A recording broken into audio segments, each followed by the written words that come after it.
Shalom and welcome back to Repairs of the Breach, Restores of the Ancient Path, Goder Peretz. I want to first start by giving all honor, glory, praise to the Creator that wakes you and I up, the Creator that created the whole universe, the earth, the fullness therein, the one that giveth life and alone can take it, the one who can bless and can curse, the one who hears prayers, whose hands are not too short that he cannot save, neither his ears heavy that he cannot hear. I want to give him the glory, the thanks, the praise. Kol kavoda leka Yahuwah Eloheinu, Baruch atah Yahuwah leolam wa'ed. Shalom. And it's really good to be back, as always. It truly is a pleasure, a blessing to be living and alive. And that is the greatest blessing. It is day 3 of Kodesh Shivat, day 3 of the month of Shivat. So we're in our 11th month. I feel very excited as we approach Aviv, that is to come in a month or maybe 2. I'm just very thankful, very grateful, and I feel so much appreciation to our Creator to be living, to be protected, and to be on the side of truth and on the side where I'm receiving his blessings, his love. And throughout this journey as well, we receive correction and we have many opportunities of growth. And that's what I come before you as always in these series, in these talks, is just to express the things that I have learned throughout my journey. And I just pray that it helps someone, and I feel compelled. I feel it strong in my spirit to share and to just share, as I said, and express the things that I've learned on this journey, because I know it helps me. It helps me to have a father who teaches me daily. It helps me to have special people in my life who know who they are, who advise me and give me wisdom, who are much older than me, who've walked this path years before me. It's just a blessing, and I'm grateful to be surrounded by people who are older than me, who love me and care for me enough to advise me to do the right thing. And that's the biggest thing in this life, is knowing what advice to take. That's the biggest thing, because it's the first mistake that got us in trouble. It's the first mistake that we as women made in the garden. And not to bring that in a way to just blame women. That's not where I'm coming from.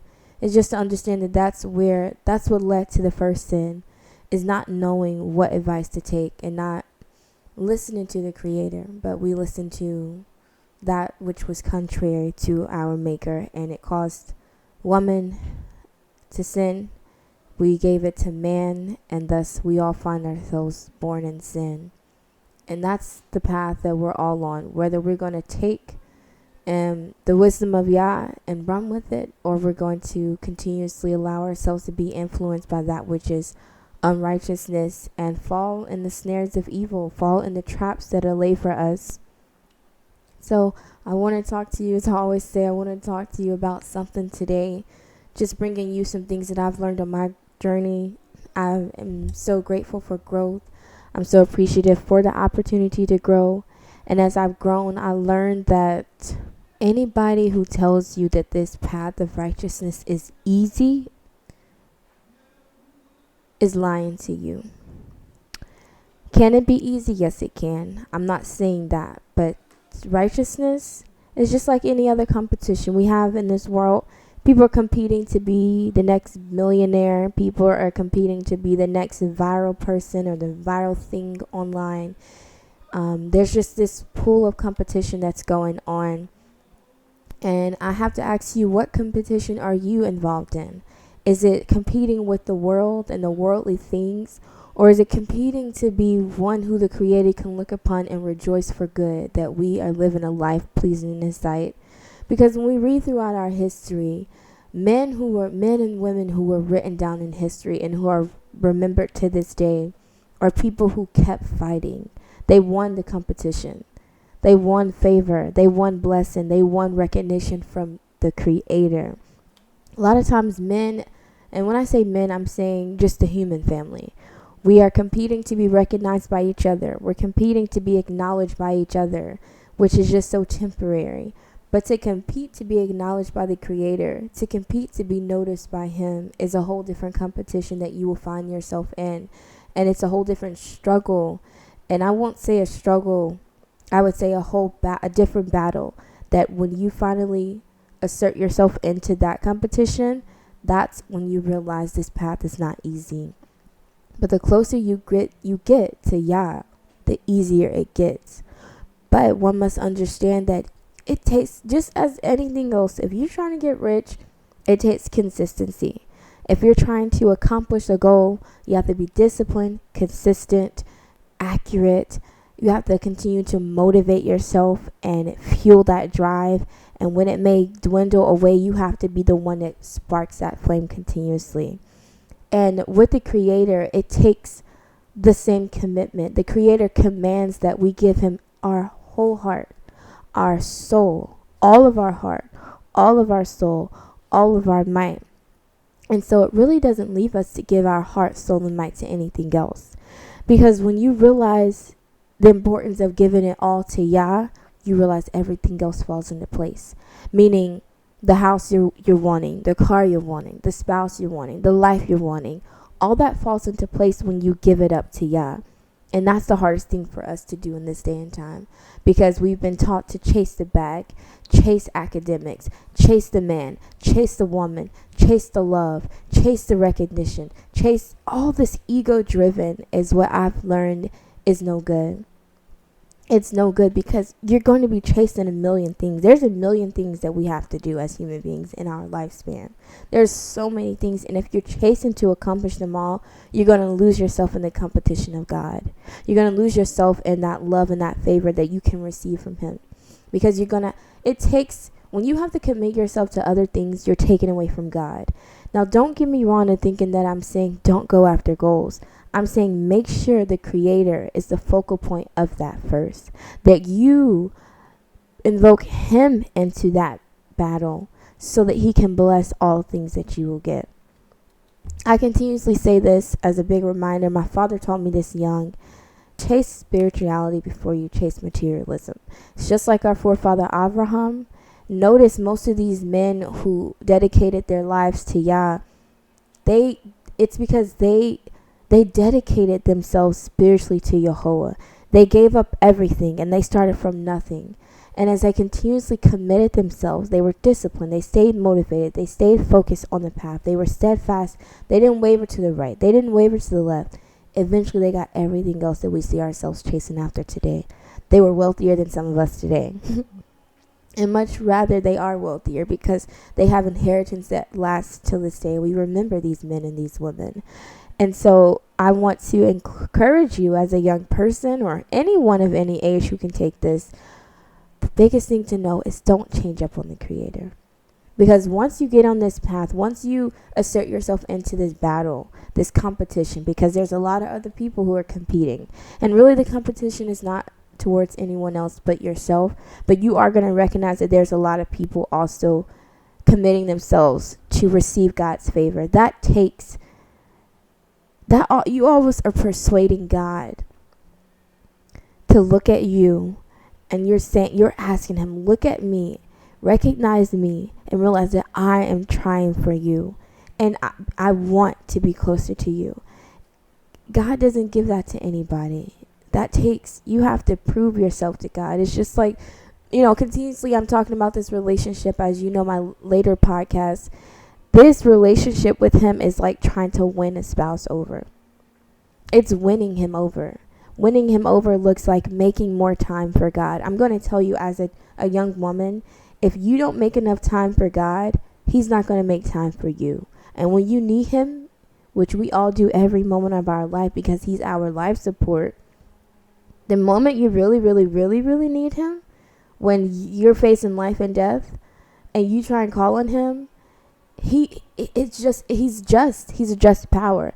Those who put in more for God, they get a lot from Him. Those who put in a little bit, they get a little bit from Him. Those who put in a lot at one time and then they completely forget about God, He does the same thing. He gives them a lot and then He completely forgets about them. So these same attributes and characteristics we're using towards success and materialistic success, we need to repurpose ourselves and realize that these are what we should be doing to win God over, because he's the one who gives success. He's the one who blesses what we put our hands to. He's the one who allows the thoughts to be a physicality. He is the one.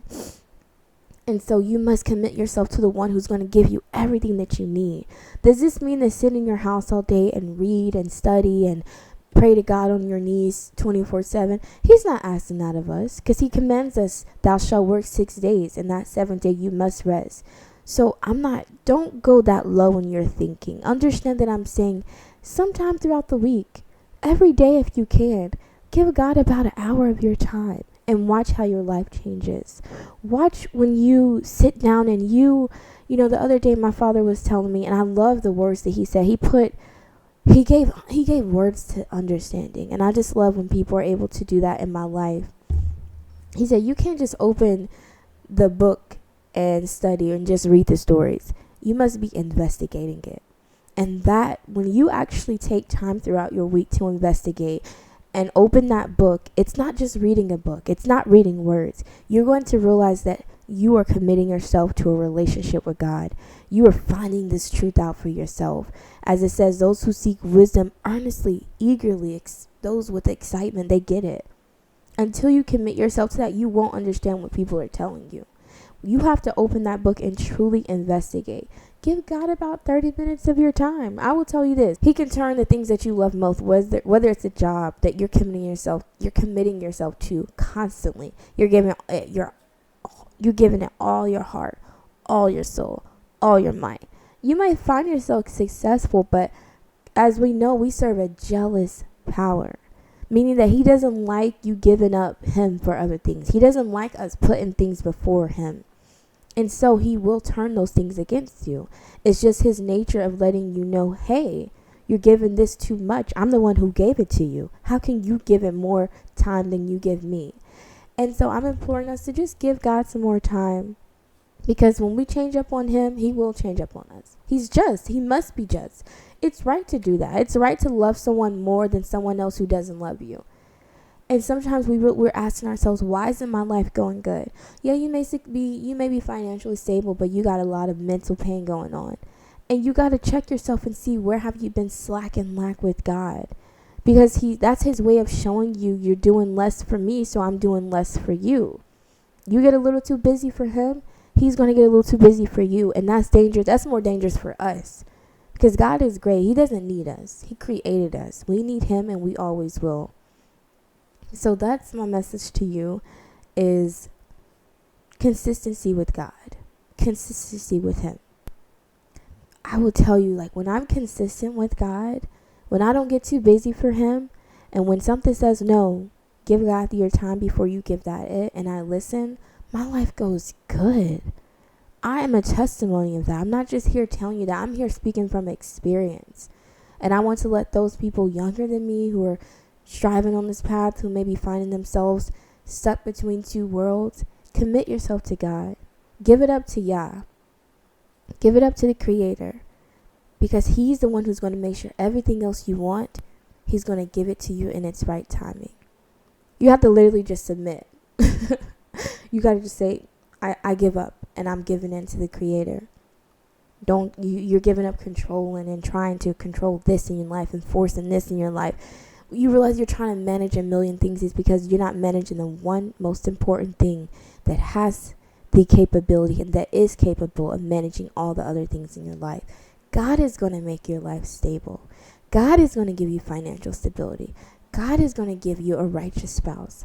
God is going to give you a sane mind. God is going to give you peace. God is going to give you understanding. It is Yehovah who giveth these things. But when you chase all these million different things, you're going to burn yourself out, not realizing that all you have to do is chase God while putting in the work.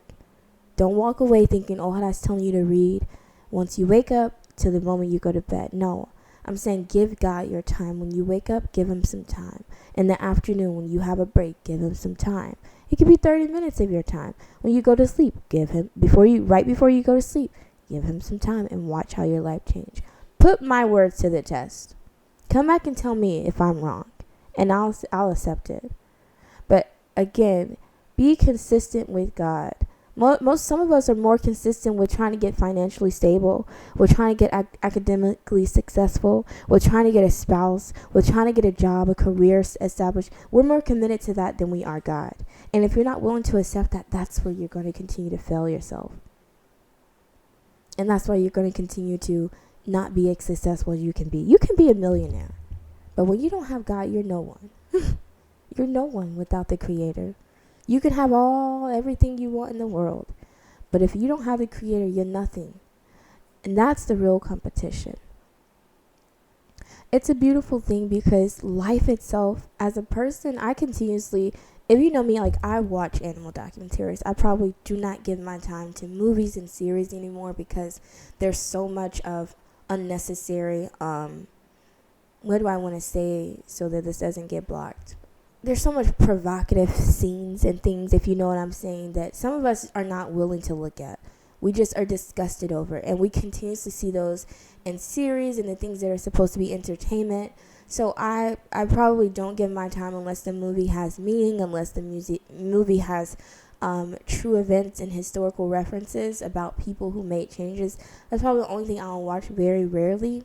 But most often, I'm a person who watches Animal Planet, animal documentaries, specifically lions. And what I've learned, and I've been doing this since very young, my father used to always put on lion documentaries, and it used to bore me at first because I wanted to look at things like iCarly. It's probably the only show I could sneak and watch. But eventually I had to be about 10, 11, or 12, sometime, around that age. Eventually I would watch it with my father. And I would ask myself, like, why would an adult be watching these things? And I'm now in my mid-20s, and I literally will binge watch lion documentaries while I'm probably crocheting, or just play it while I'm working just to keep my mind busy. And it's like when you watch these things, you just watching nature. It doesn't have to be lion, but you understand nature. You understand that we all got here through competition. The best wins. You understand, during the time that our mothers were conceiving, we're the best of that stock of sperm that won. And that competition doesn't end. You're not competing with others. You're competing with yourself to be the best. And don't get it confused with the competition that you see of being the next biggest influencer. I mean, you can do that and be a godly person. I'm not knocking that. I'm just saying the true competition in this physical world is now being the best, most righteous, most favored by God. That is what you want to be competing with. And one who takes that journey, they know this competition is against myself. This is a battle within. And it's nothing external. And when you commit yourself to that competition, you are going to find that the spirit of error is now looking at you to test. It hates those who want to commit to the Creator. It truly does. This spirit, this negative force that is creating things that are taking our children's minds away, that is reversing what God intended to be. It's reversing it to be backwards. It's as it is said in the Psalms, those minds that say, I will be like the Most High. It's that spirit that wanders in this earth. It does not go to sleep. It will come after you. How does that look? You will start to realize the moment you commit yourself to God, you're now being tested. Tested with we all have different tests. Some of us are tested with temptation, with inappropriate things on social media. Some of us have a temptation with addiction. We have, our vices, those things that are getting us off. We all know our own very personal, deepest, darkest secrets, deepest, darkest temptation, things that could get us, and if they swallow us in, we may not make it back. We all know what that is for us, and so that's personal. But once you commit yourself to God, that's what I mean. It's not easy. I mean that you are now, it's just like in the book of Solomon. Once Solomon asked the Creator for wisdom, that next day he was tested to apply his wisdom. God doesn't give us what we ask for in a sense where he hands it to you, like you're going to feed a baby. That's not how he's giving you an opportunity to show yourself worthy of having it.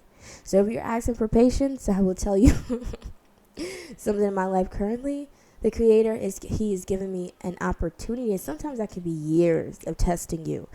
So I'm just giving you an example. If you're asking God for patience in your life, He's going to test you with something that you probably find it hard to be patient with until you learn it. That's God testing you. And so I'm not mixing the spirit of error with God. God will test you, but as we know in the book of Job, God will also allow the spirit of error to test you. But if you're His servant, He will say, just don't kill that individual. And so God is proving us. He's proven you, and you have to show yourself worthy to God. He doesn't just give it out. He doesn't hand these blessings. He doesn't just hand out a lucky ticket for you to get on the train and you passed all your tests and you don't have to be tested in life and proved. You don't have to go through hardship. This is a hard journey. It's hard. Everything is hard. I would tell you that life is not easy. It's not meant to be easy. It's a competition. It's to make you the best that you can be. It's a battle. It makes it difficult because strength, as we know, where man is tried through adversity. And once you commit yourself to God, you have to be tried and tried and tried, and don't give up. That's my word to you. Do not give up. Just don't give up. Simply, don't give up on God. You may fall. It says the righteous will fall many times, but He gets back up. It's the wicked that falls and stays in that darkness and lives in that darkness. If you are striving for righteousness, it's going to be a hard journey at first. It's going to be difficult like crazy. You might go through depression. You're going to be dealing with mental agony. You're going to be tested with your characteristics and behaviors. You're going to have a lot of things that you thought you overcame come up. You're going to be wounded, and you're going to have to know how to heal from those things. You're going to have people talk about you. You're going to have people jealous of you. You're going to have people hate you. You're going to have people do things towards you, and it's all because you're being tried. And really and truly, I tell myself, you can't blame those people, because somewhere in their life, they've been opened up to be used for the spirit of error to come inside of and to be used against you. And you can't blame them. You got to just know this is part of the journey. Part of the journey.